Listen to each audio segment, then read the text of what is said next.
Hello everybody and welcome to the Craft of Composition from the Ivers Academy. My name is Tori Longdon and I'm delighted to be joined today by the wonderful Cecilia McDowall, who we're going to be talking for the next hour about some of her compositional elements and how she puts together her work. Kathy, did you want to give a welcome and say hello and give any Zoom information before we get started?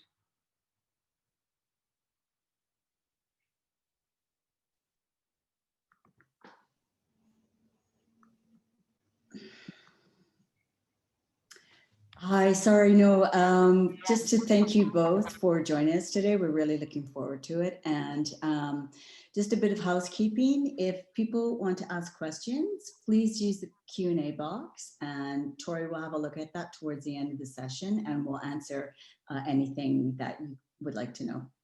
Thank you. Thank you so much, Kathy. Great. So we started the session with one of Cecilia's pieces, The Lord is Good. And the choir you heard there was Sospiri, conducted by Christopher Watson. And the beautiful soprano solos you heard were Susanna Fairbairn and Miranda Lawrence. Cecilia, welcome. Thank you for joining us and congratulations on your award. Thank you so much, so much.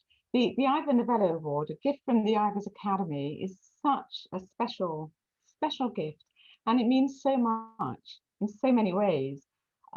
It's the recognition, but it's the recognition for doing something that I absolutely love doing. And also, there's something too about writing for a number of years. It's difficult to know whether it's apparent what one is doing. So it's lovely to know that the music's been heard, it's been responded to in this way. So I'm just so thrilled to receive it. Thank you. And you've got such a wide-ranging canon of works now. How long have you been writing music for? Oh dear. Dare I ask? Yeah, right. I mean, I suppose seriously, probably from my late 40s. So that's about 20 years. I came to it late. So yeah, I mean, I've always written something, and I've fiddled around, improvised, messed around with music for years and years, but it was making a decision at around about the age of 48, 49, thinking that it's time to get on with it and do it now. Wow. And then of course we've had a year this year unlike any other. How have you been spending the time over the last few months? Have you been writing lots or have you been spending your time elsewhere? Yeah, it has indeed been a year like nothing else, hasn't it? I've been writing some. I haven't been writing lots. I must admit, I find it really quite difficult to write, certainly in the first 6 weeks, for some reasons, kind of paralysis of creativity. And it was also combined with my family situation. My mother was in need of help. She's very old and died recently. Anyway, that aside, one of the pieces that I was writing this year was, strangely enough, a piece that was all about healing, and it's a piece that I've written in collaboration with Sean Street. We've worked quite a lot together before, and the piece itself it concerns a remarkable American woman, somebody called Clara Barton, who was a nurse in the 19th century in what do I call it? The American Civil War. And she, after the Civil War, she founded the American Red Cross. And while I was writing this piece, the whole ghastly incident of George Floyd was taking place. And I was thinking, how do I, it wasn't a self-conscious decision, but it was one thinking, there's something that's happened here which is extremely significant. Is there something I can do to bind it into principally what is a work about the American an American figure? And also I was very aware that it was a piece that I was writing for the Glasgow School of Arts choir, and they had to put it on ice, and it can't be performed until 2022. And just thinking, I had a bit more time than I thought I might. So I used a spiritual, and that raises certain issues of, you know, is this cultural appropriation to use a spiritual in this context? And it was quite useful for me to go back and see what the provenance of it was. And this particular one, which is There's a Balm in Gilead, which I think is so simple, so beautiful, has its roots in the Methodist tradition here, John Wesley, and it's thought that it was then shared by the Afro-American community in America around about the 1850s. So it seemed right for the time. The name of the piece is The Angel of the Battlefield, and Clara Barton was nicknamed that way. So it's such a apt marriage of different cultures and different stories from both sides of the pond. That's right. Yes, yes. And in some ways, I had recently written another piece about the Red Cross, which was to do with Jersey, and so this was just another angle, another way of looking at it. And when you're crafting a composition like this, when you're crafting your work, you've got so many different influences and pieces of historical context and text, of course, to weave into it. How do you which pin falls into the map first, I suppose? That's an interesting analogy. I suppose it all starts from, well, it starts from the commission, how the commissioners view what they want written, and there's all the sorry, just kill that one.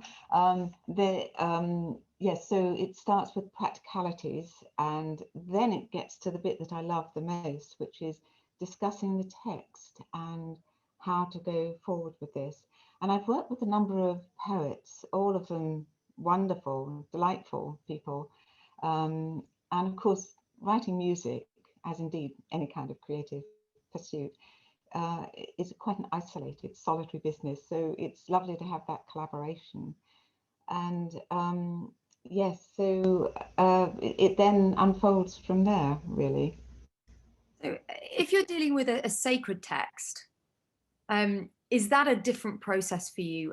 Because obviously you've got such a rich history of that text being set to music. I'm thinking about your piece, the Prayer of Saint John the Baptist. That text is a piece that it was. Why don't you tell us a little bit more about the text and then how that grew into the piece? Well, interestingly, I mean, to answer maybe the question first of all about sacred and secular, there is one thing which I do think is quite significant. It sounds very practical, but I do think it can be quite important.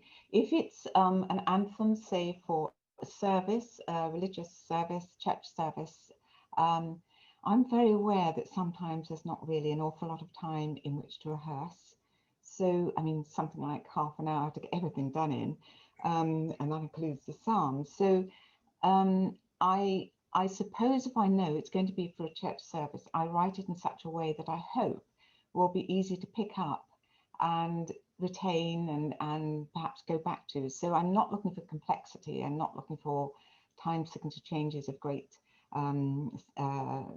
difficulty. But then there's writing sacred music in other contexts for professional bodies. That's another aspect at all, and that of course is prayer to St. John the Baptist. But just going back to what you said about secular music, I think too that there's one thing which I think is really interesting about sacred music, of course, is the acoustic. And the acoustic of any building, I think, is fascinating. It's like another instrument. And I do remember when I was commissioned to write a piece for the St. Cecilia service, and it was at St. Paul's Cathedral that year. And I remember talking to Andrew Carwood about it. And he was very, very encouraging and generous about actually using the acoustic. And I think that was the wonderful thing about St. Paul's Cathedral. It's not like anything else. I think it's something like an 8-second delay. So in a way, it was being able to relish and savor the opportunity for having that acoustic there. So, but going back to St. John, a prayer to St. John the Baptist, this was a commission from the choir of St. John's College, Cambridge, and the director of music, Andrew Nefzinger. And when we discussed it, first of all, it was to be a text that was about St. John the Baptist. And I found possibly this piece, more than many I have written, is very tightly constructed, sort of from every aspect in a way. The text of it really gave me the structure. So what it is based on two different texts. One is Guido d'Arezzo's he wrote a hymn to St. John the Baptist, and of course he's well known for as a music theorist for really creating musical notation, the staff notation, and also the solfa, ut, re, mi, fa, sol, la, the six degrees of the scale. So he had written, obviously in Latin, a little line that describes each of those, ut and then re. So ut is something like ut queant laxus, I think. And then the next one is responsare.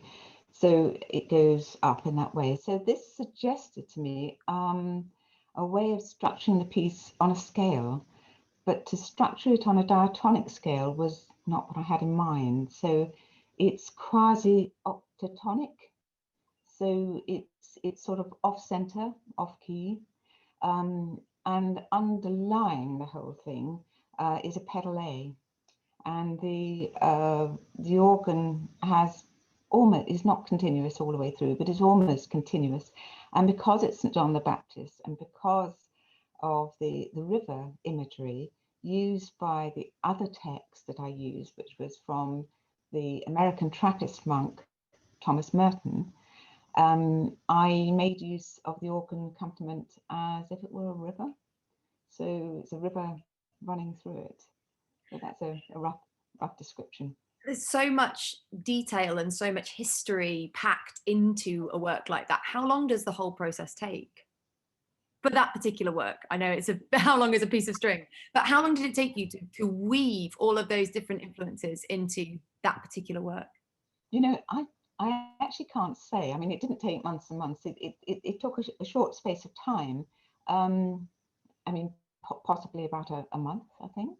But the actual text, searching the text, sort of working it out, all of that did take quite a bit of time. And in a way, I think that is time really well spent right at the beginning of the creative process of making decisions on how one's going to use the text and how one's going to give the whole piece direction.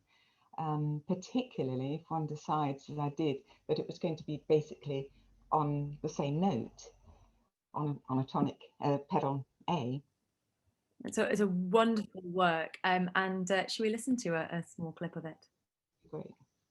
So this is a prayer of St. John the Baptist, which is performed here by the choir of St. John's College, Cambridge, conducted by Andrew Nefzinger and with Glenn Dempsey on the organ.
And that you can hear that ominous A pedal all the way through underneath it. It's wonderfully atmospheric. Oh, you know, one little thing that I had no idea of was when the 7th degree of the scale came in, and it's either C, isn't it, or T. So La Ti de ut, or yes, or C. And of course, the C stands for Sancta Johannes, and in Latin it's an I, so S-I. I think you might have lost me there. Right. But I do remember learning about the Guidonian hand in academy. Right. That's great. So when it all comes together, sometimes you're dealing with a commission and sometimes you're dealing with do you have many pieces that you compose sort of because you have a particular idea that you want to pursue? Does it tend to be mostly commissions for you, or has it changed over the years? It's really been commissions. So once I'd made the decision that I was going to get on with it, yes, it was really just one commission after another. There are times when I think, well, maybe it'd be quite nice just to write something else. But on the other hand, I mean, everything I write is because I want to write it, and I really love writing it. So in a way, it just sort of follows on logically. Yeah.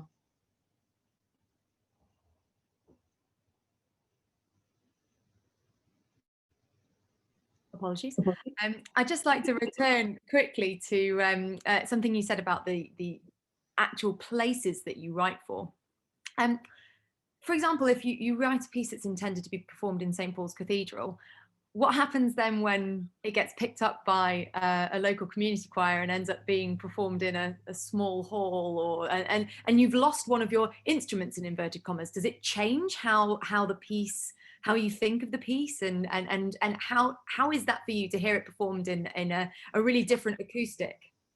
Well, I think however one writes it, it has to work anywhere. So by picking up the St. Paul's Cathedral acoustic, I suppose what I'm doing there is I'm savouring the acoustic and enjoying having it there. But at the same time, I still feel it should be performable anywhere. So in some ways, it really shouldn't matter where it's being performed. I mean, it's obviously lovely if sacred music can have that little bloom, that little bit extra there, but it's not fundamental. So yes. And when you are working, to go back to briefs, when you are working on a brief, how do briefs get put together? Are there is there something you prefer when it comes to having more or less involvement in how tight a brief is before you start working? Well, I think yes, the brief is something obviously that I and the commissioners discuss at length, and of course, once we've got all the business of where it's going to be done, how long it is, and what the instrumentation, the scoring, the vocal, all these practical things, then that's the exciting moment when one starts to explore possibilities. And what I do like to do is to put it back to the commissioners, into the commissioners' court, and say, do you have some ideas? Are there things that you specially want? Sometimes it will be something as really straightforward as something of a celebratory nature. It could be anything, or indeed there was one lovely one that I did for an American choir, where a member of the choir gave me some text, and that was good because I knew what they were after. That was a setting of Ash Wednesday by Christina Rossetti, who's wonderfully out of copyright. So along with the Bible and Shakespeare, not to be forgotten. So that's a nice way. But the way that I really love working on this is working with different poets.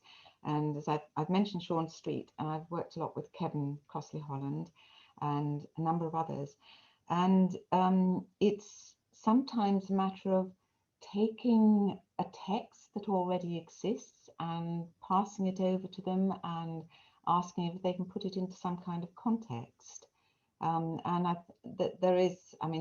there are a number now of pieces that I have written that have that kind of context. The one I've just mentioned, The Angel of the Battlefield, actually has Clara Barton's words embedded into it. Another one, Standing as I Do Before God, has the words that Edith Cavell spoke the night before she was executed. And somehow having something that actually comes from these people, I always hope will arouse interest and arouse a desire to find out more about this person, these events, whatever they might be. Absolutely, and it certainly seems to be a talent of yours to dig out amazing women through history and tell their stories. And for those who haven't heard of Edith Cavell, could you perhaps explain a little about who she was and what her legacy is? Yes, now, Nurse Edith Cavell, or I'm never quite sure whether it's Cavell or Cavell, I pronounced it Cavell for many years. She was a nurse in Belgium at the time the Germans invaded Belgium. And she was quite extraordinary. She hid allies, she hid soldiers in her hospital, in her home, and she somehow managed to get money together to get them back into Holland and back into Britain. Her undoing was probably that so many of the grateful soldiers wrote to her and said and told her how grateful they were to her for what she had done. She was discovered, and the German authorities put her on trial for treason. I think the Americans put in some kind of diplomatic representation to try and avert what was possibly going to happen to her. And on October the 12th in 1915, she was taken out at 2 o'clock and shot. She was executed. But the thing that I think is quite remarkable is the impact this had on many people. Certainly in this country, people joined up. They volunteered after hearing this. And there's also a theory that it sort of nudged America into World War I in 1917. And her name is everywhere. I think there's a Mount Cavell in Canada. I remember meeting somebody who'd said they'd been born in the Edith Cavell Hospital in Brussels. And of course, there is a statue outside St. Martin's in the Fields in London, which has inscribed on the bottom of it, patriotism is not enough. One must have no bitterness or hatred towards anyone. Wow. Extraordinary woman. And she even had a state funeral, which is on YouTube. If anybody wants to watch it, it's quite interesting. Not very much of it, but it's quite interesting. So let's listen to a little bit of that work, if we may. So this is Standing as I Do Before God, and my apologies to any attendees who couldn't hear our music at the beginning of the session, but don't despair, because this is Sospiri Choir again, who are the choir that you should have been hearing at the start of the session, singing Standing as I Do Before God, and that is conducted by Christopher Watson, and the soprano soloist again, Susanna Fairbairn.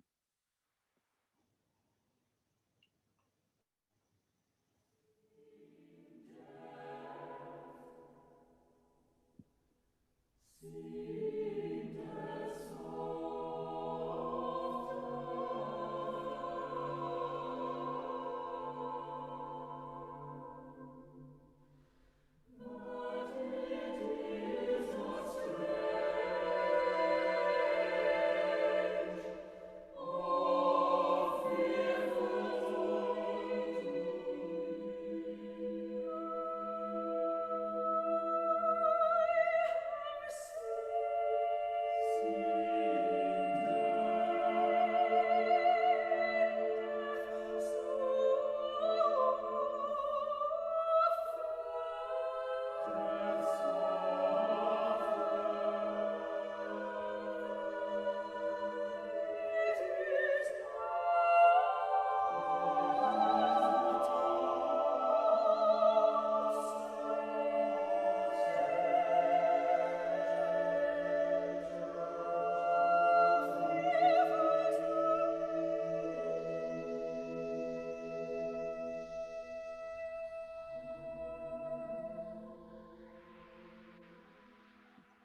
So lovely. And Cecilia, could you just tell us what the text is right at the beginning that Susanna is singing?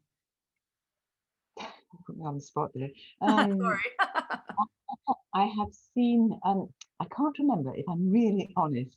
I've got the words somewhere, but it is really about what she has seen, and her, her desire to stand before God. Yeah. I heard the text. It is not fearful to me, and she saw some pretty awful things in her time serving. Am I right? Oh yes, yes, yes. So she was imprisoned for some time, but yeah, yes. But such an extraordinary and impressive woman who didn't flinch Yeah. because she felt it was the right thing to do. Yes. And Um, how do you find all these amazing women to write about? Is it just coincidence?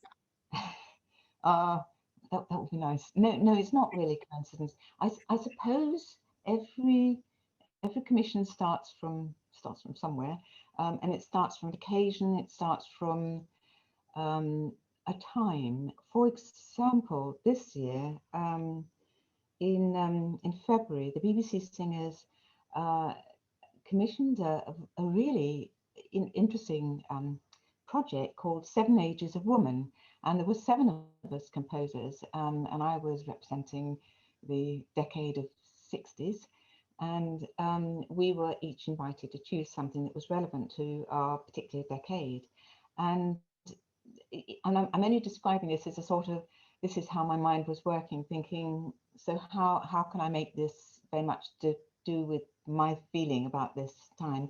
I didn't particularly want to write about what it's like to be 60, but I thought it would be lovely to find a way that would again open up something that perhaps we're not all aware of. I did realize that it was Rosalind Franklin's centenary this year, which of course has gone pretty much unremarked.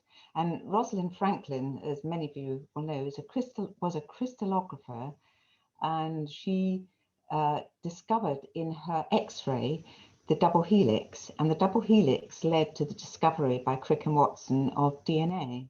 So she was an absolutely crucial part of that discovery. The actual photo of it was called Photo 51. That was its name. And it was the first time that it was obvious when you look at it that it is, well, not obvious to me, but obvious to people who know what they're talking about, that it was a double helix. And I was born in 1951, so somehow that tied up together. But I did feel that she's another woman, perhaps, who hasn't always had the recognition, the understanding that really is something really quite important. I know much has been made of the fact that she didn't receive a Nobel Prize, but then of course you can't have that posthumously. She died before Crick and Watson had theirs. So how did that composition then come to fruition? So we've got this wonderful idea, and what did the work turn out to be in the end? Right. Well, here again, I was in touch with Sean Street, and he had a look at some of the scientific words and put them together again in a context.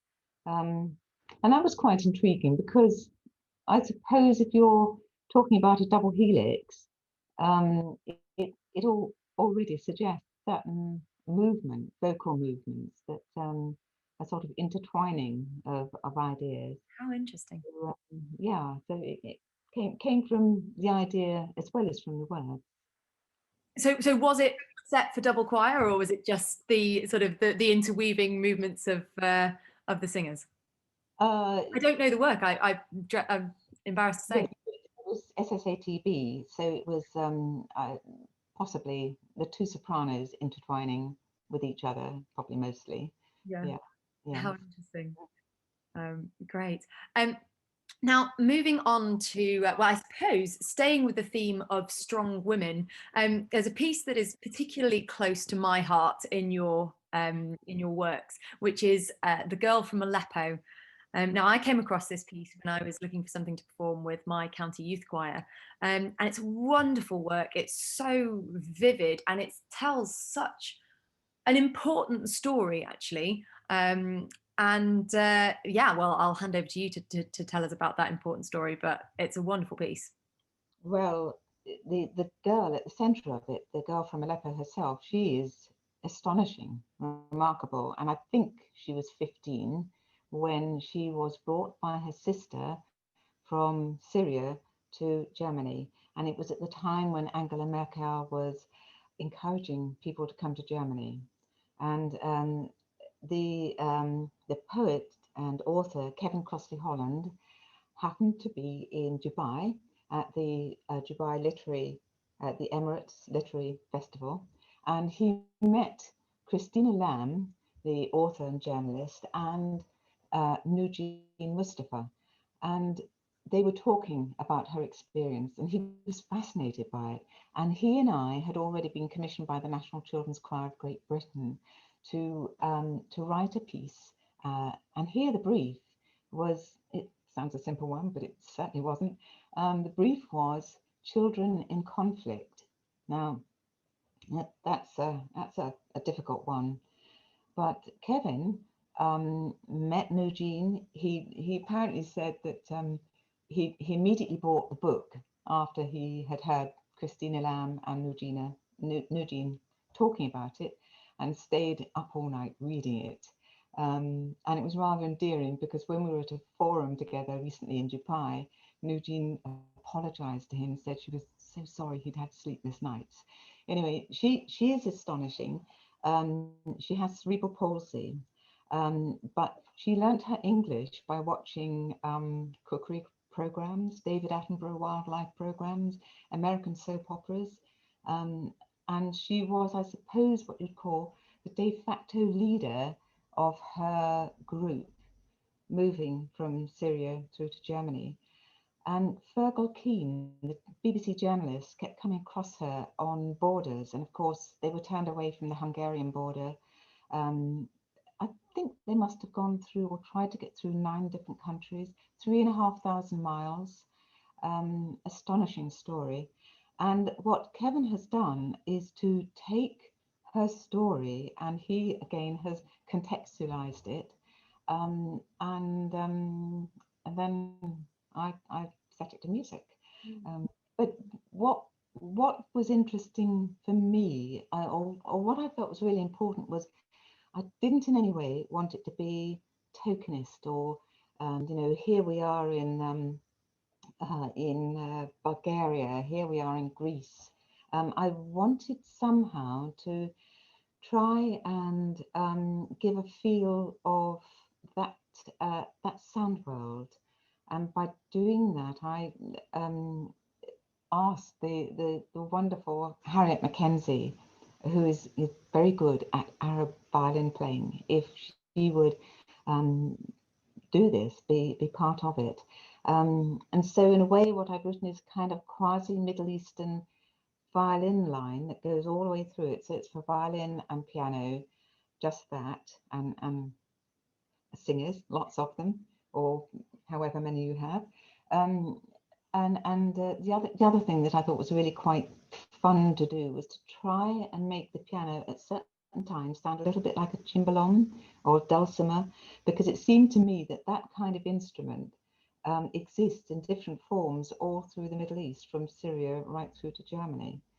So those again were my thoughts behind all that.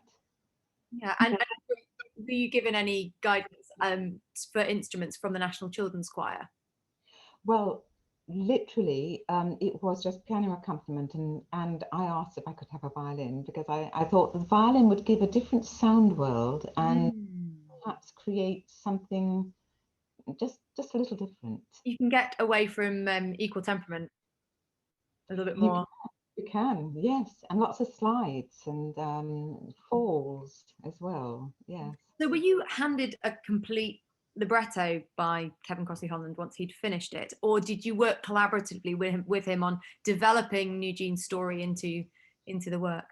Well, we did. We discussed it a lot, and I remember when we first met, he said he had 30 pages. And of course, my heart sank a little, you know, sorry, Kevin, it sank a little because how do you condense 30 pages into 20 minutes? So we talked a lot about it in terms of how possibly it could be structured. And I think in the end, it just seemed the very best kind of structure was to have the journey itself. So in fact, it literally, he went through the book and took out all the crucial moments that impacted on her so significantly. Well, this seems like an appropriate moment to listen to a clip of it. And the clip that you've chosen is the sort of peak moment of the journey, which is crossing over the border. That's right. Yes, yes. And I think in this clip, there's a mention as well of how they were treated at the border, because that's another thing, isn't it? She made it very clear, we are not animals. And amongst us are teachers, professors, doctors, lawyers, and all people who really should not be treated that way. And so it's real. So this is that movement, the middle movement from the girl from Aleppo. It's called A Lost Tribe Pushed from Border to Border, and it's performed here by the National Children's Choir of Great Britain, conducted by Dan Ludford Thomas.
That's A Lost Tribe Pushed from Border to Border from the girl from Aleppo.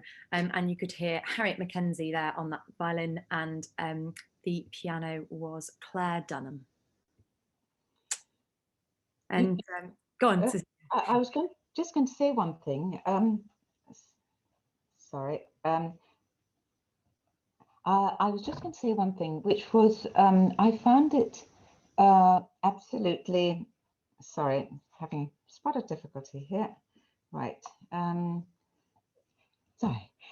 Yes, the thing that I thought was really interesting,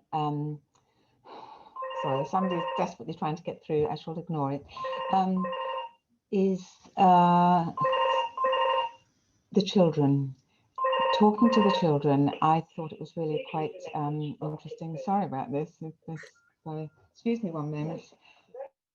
They didn't really know very much about the situation, and I thought the thing that was very impressive was they were so interested and wanted to discover a lot about it. And it really, I mean, it really raised, yes, the children's choir, and it really raised, I think, a real sort of interest in everything. So yeah. Did you get a chance to workshop the piece with the children's choir whilst you were developing it? Or was it just a case of writing it with those particular forces in mind? Not really. Sorry about this. Yes, I think. Sorry. Having a few difficulties there. These things happen. I'm being chased. Yes. So the thing that was really interesting, I think, was actually just being there and talking with them and discovering how they how they felt about it. So that was really quite special. But Yeah. they didn't actually get to sing through any of the work before they had the finished thing. No, so it was all written, and Mm. actually that is quite a difficult thing, isn't it? If you're writing, where do you? It's easy to actually take it and then discuss it once you've written it. Although I have actually written something for the RSNO where I did work with community choirs and we did exchange ideas before I actually started writing. So that was a really interesting experience. And I got a lot of feedback there in ways that meant that I could incorporate some of the ideas that came from the choirs that I worked with. So that was, yes, another experience. And when you're writing for a group that you don't know and that you haven't heard before you write for them, is that a particular challenge? Is there anything in particular that you bear in mind when you're writing for particular groups? Well, I suppose what I will always try and do is to listen to the choir first somehow, either go to a performance or meet them in a rehearsal or hear them somehow, and that I feel is really quite important to have an idea of their sound and what they require. But that's really specifically geared towards the commission itself, because what I do feel is quite important is to be able to write something that will be useful for everybody, that it's not just specifically for one choir. If you're listening to a group that you're writing for, what kind of things are you taking note of in order to inform your practice? Oh, that's a stretching question. Well, yeah, that is a difficult one to answer. I mean, I suppose with an amateur choir, I'm always very aware of finding the note. How easy is it to pick up the note? And I know from having sung years with amateur choirs and less amateur choirs, that where you get your note from is essential to feeling confident that you know what you're doing and that the entry is a good sound entry. So I do. There are certain things that I am very aware of that I do try to do, which I hope will be useful to choir. And the other thing, I've said this before. Sorry, I've said this before, and I know it does sound a little bit strange, but always when I'm writing, whatever it is I'm writing, I do actually sing the parts through, because I like to know how it lies on my voice. If I feel it's lying well, it has, it's the line. I'm interested in the line. I'm not so much interested in the vertical, although I am in the sense of the harmonic vertical, but I do feel I always want to give a singer something that is pleasing to sing, satisfying to sing, not necessarily not necessarily easy, because one always has to challenge. But I do think that seeing something through beforehand can iron out some problems at a later stage. I agree. And speaking as a conductor, it's one of the things that is so enjoyable about singing music written by people who think about these kind of details is that it just makes it so much more intuitive for singers to perform, and they can get in touch with the music so much faster. So I, for one, as a conductor of amateur choirs of various skill levels, I'm grateful for you taking the time to think of all these details and compose in such an aware way that means that we can reach the music much faster. Well, that's all good to hear. Good, yeah.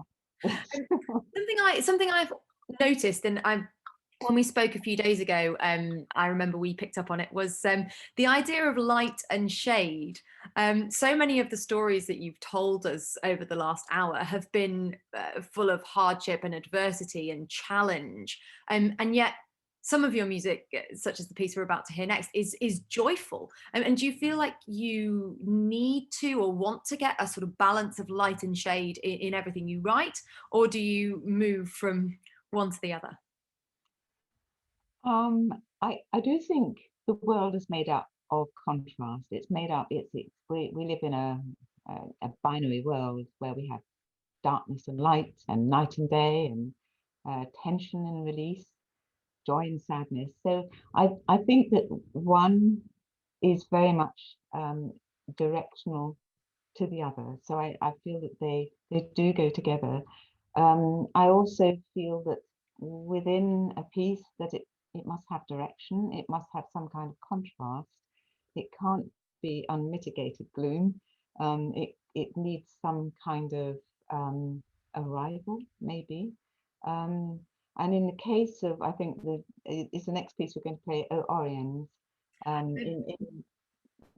Yeah, in the case of that one, and I think the text is so interesting of that one because it is about the effulgence, the radiance of light.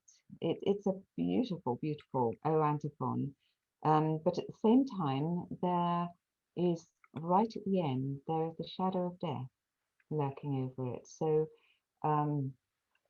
in every brightness and radiance and luminosity, there's also what is waiting in the shadows. And I think that the text of that sums it up beautifully. Yeah. So we're going back to Christmas music to round off our session today, and before we go on to answer just a few questions. This is Oriens, performed by the choir of Merton College, Oxford, and conducted by Ben Nicholas. And this is a great chance to start loading the Q&A box with your questions, and we'll move through as many of them as we can in the last 10 minutes of the session. So here is some lovely music for you to do whilst you think of your questions.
Just hear the harmony turn to the sunny side just at the end of that clip.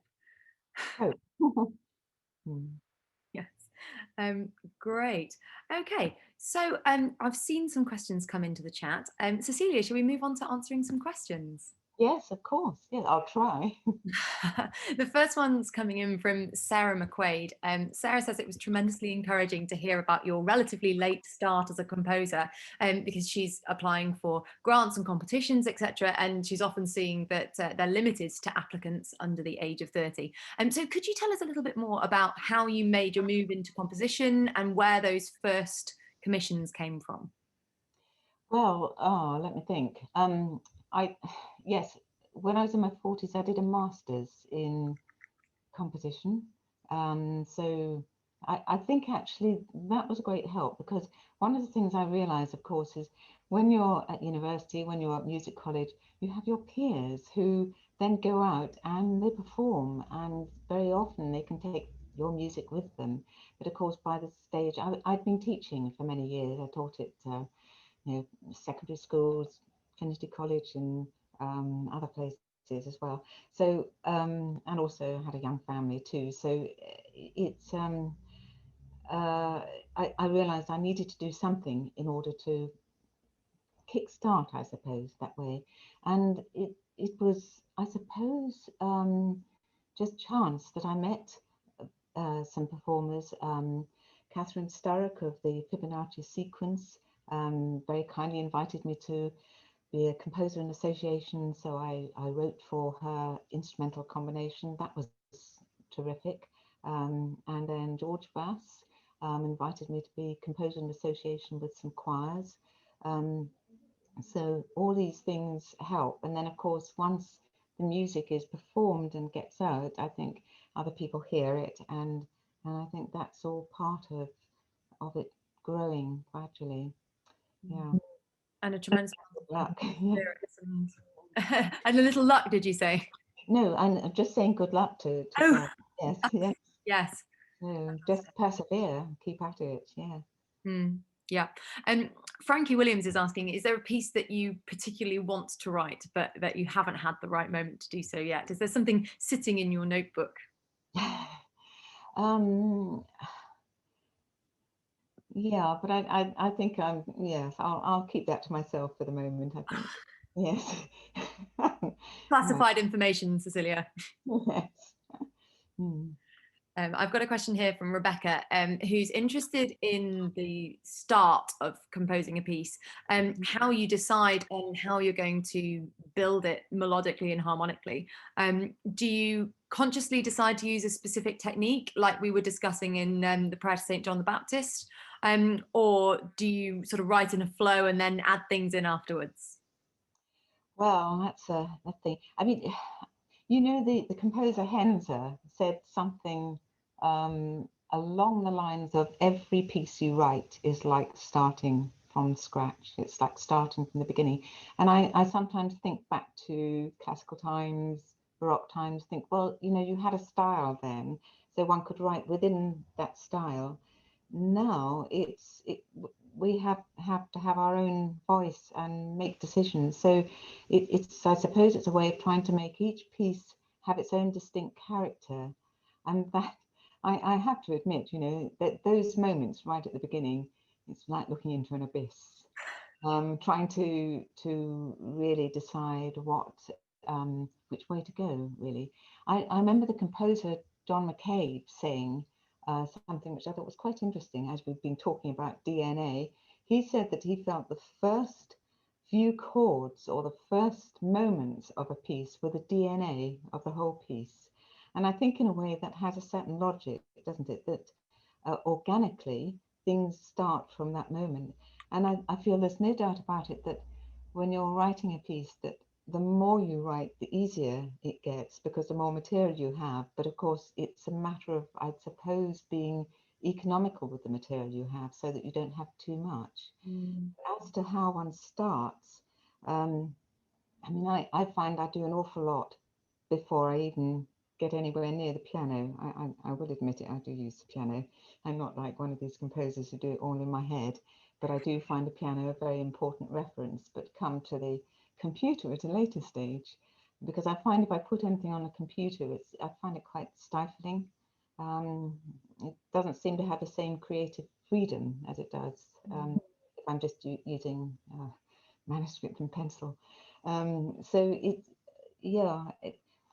and I suppose taking something like a prayer to St. John the Baptist, that it wasn't conscious, it just emerged as an idea. And I think very often ideas emerge. So I don't know, would you call that empirical approach? I'm not sure. Yeah, starting from an idea, working on it. I mean, I think that discarding things that don't work is also quite important, isn't it? I can't remember what Samuel Johnson said, but he said something along the lines of discard your pretty ones or something. And I think that's the thing, isn't it? Being ruthless about something, moving it out of your work if it's not really there for a very good reason, or if it's prolonging something that doesn't need prolonging. So do you find that you've got more, what's the word, sort of organized with yourself? What's the word I'm thinking of? As have you become more disciplined with how you do that as you've continued your career? don't know. while I become more disciplined. I mean, I suppose I have a clear idea of what I'm doing, or at least what I'm trying to do.